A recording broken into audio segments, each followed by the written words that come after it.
আসসালামু আলাইকুম। তুমি এসএসসির হও কিংবা এইচএসসির হও, আজকের ভিডিওটা তোমাদের সবার জন্য গুরুত্বপূর্ণ। কেন? কারণ আজকের ভিডিওতে আমরা রমজানে কিভাবে একটা এফেক্টিভ পড়ার রুটিন তৈরি করা যায় সেটা নিয়ে আলোচনা করব। তাহলে চলো শুরু করা যাক।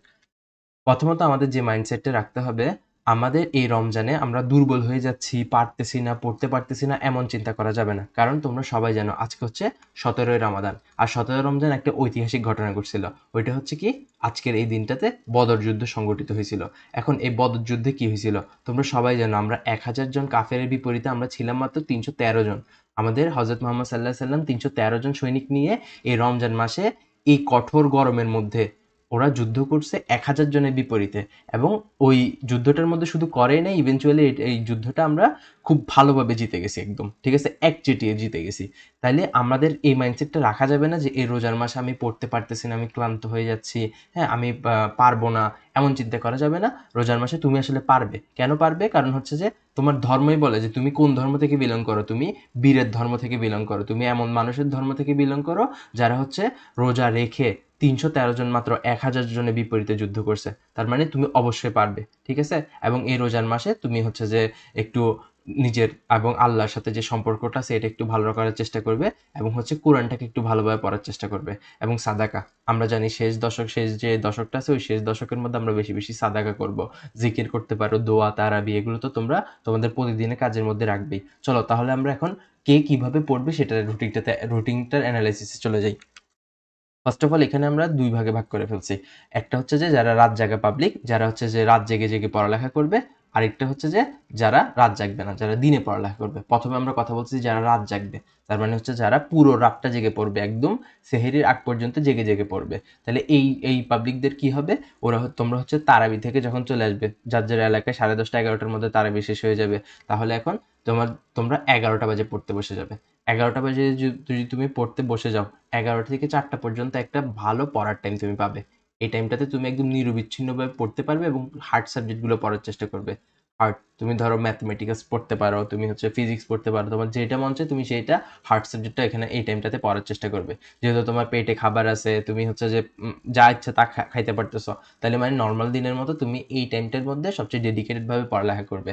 এবং এই টাইমটা তুমি যদি 11টা থেকে 4টা পর্যন্ত ইউটিলাইজ করতে পারো, তাহলে কিন্তু তুমি এখানে ৫ ঘন্টার একটা পড়ার সেশন কমপ্লিট করতে পারতেছো। এবং ৫ ঘন্টা এই সময়টা যদি তুমি ভালোভাবে ইউটিলাইজ করতে পারো, তুমি কিন্তু কয়েকটা মানুষ থেকে সাধারণভাবেই আগেই থাকবা।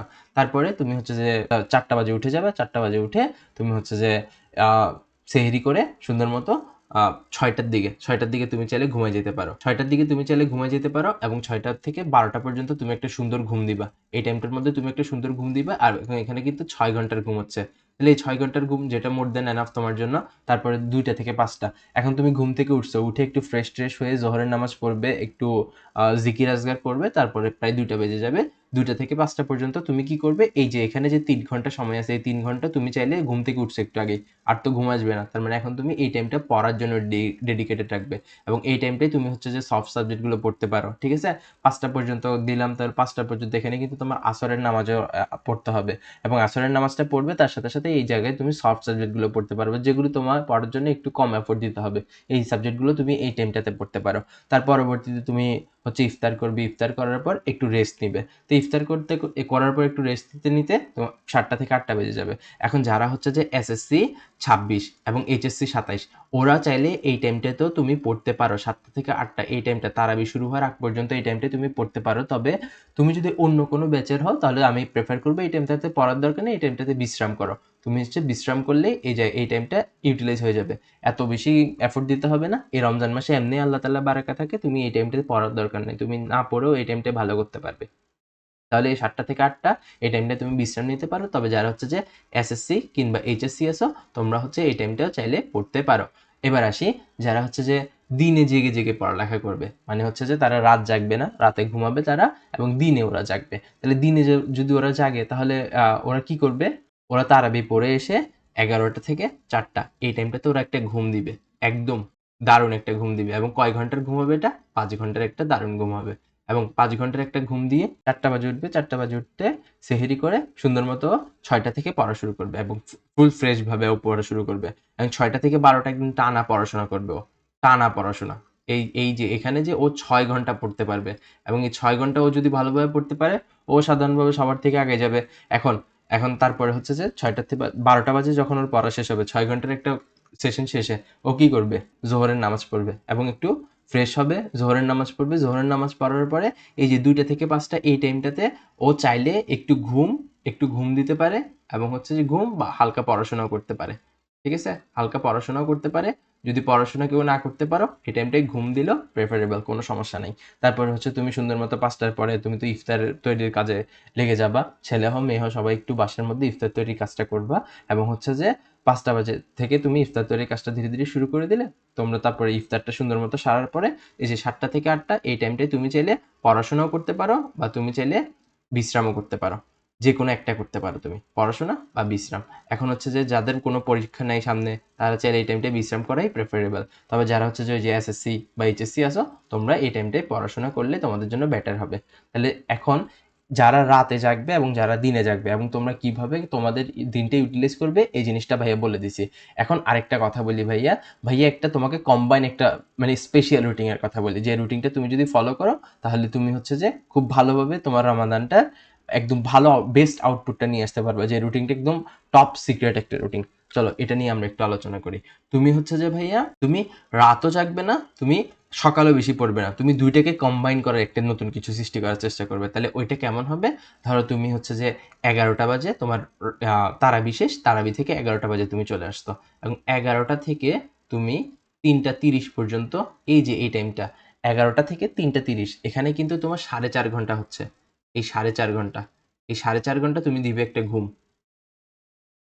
11টা থেকে 3:30 পর্যন্ত এই 4.5 ঘন্টা তুমি দিবে একটা ঘুম এবং এই 4.5 ঘন্টা ঘুমানোর পর তুমি সুন্দর মতো 3:30 বাজে উঠবে। রাত 3:30 বাজে উঠে তুমি হচ্ছে যে তাহাজ্জুদ যদি পড়ো, তাহাজ্জুদটা একটু পড়বে, পড়ার চেষ্টা করবে। তাহাজ্জুদটা পড়ার পর তুমি হচ্ছে যে একটু একটু চাইলে পড়তে পারো, একটু চাইলে পড়তে পারো হচ্ছে। তারপরে হচ্ছে তুমি এখান দিয়ে 3:30 থেকে তুমি চাইলে 4টা বা 4:30 পর্যন্ত চাইলে একটু পড়তে পারো বা হচ্ছে এখানে 1 ঘন্টার মতো সময় আছে।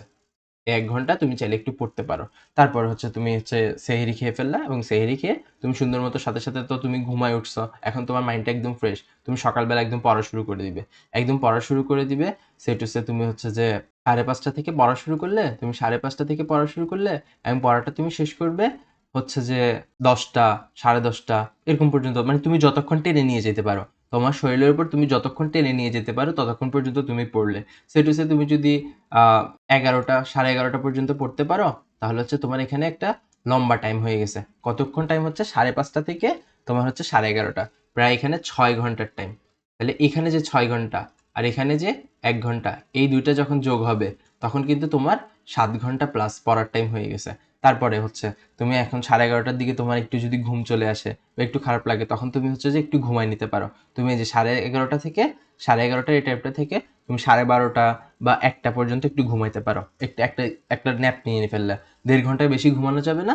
1.5 ঘন্টার মতো একটা ন্যাপ দিবে তুমি, 1.5 ঘন্টার বেশি ঘুমানো যাবে না। এই টাইমটা তুমি কি করবে? 11:30 থেকে হচ্ছে তুমি 1টা পর্যন্ত একটা ন্যাপ নিবে, ঘুম। এই টাইমটায় তুমি ঘুম দিবে। তারপরে তুমি 1টা বাজে সুন্দর মতো উঠবে, নামাজ কালাম পড়বে এবং হচ্ছে একটু ফ্রেশ ট্রেশ হয়ে 2টা বাজে একদম ফুল দমে আবার পড়তে বসবে। তাহলে ফুল দমে যদি 2টা থেকে 5টা পর্যন্ত তুমি পড়তে পারো, অবশ্যই এর মধ্যে আবার আসরের নামাজ আছে। তাহলে এই আসরের নামাজটা ওই টাইমে পড়ে নিবে এবং এর মধ্যে তুমি এই 3 ঘন্টা যদি ভালোভাবে পড়তে পারো, তাহলে তোমার কয় ঘন্টা সময় পড়া হচ্ছে? তোমার এখানে 7 আর এখানে 3, 7 যোগ 3, 10 ঘন্টা পড়া অলরেডি ডান।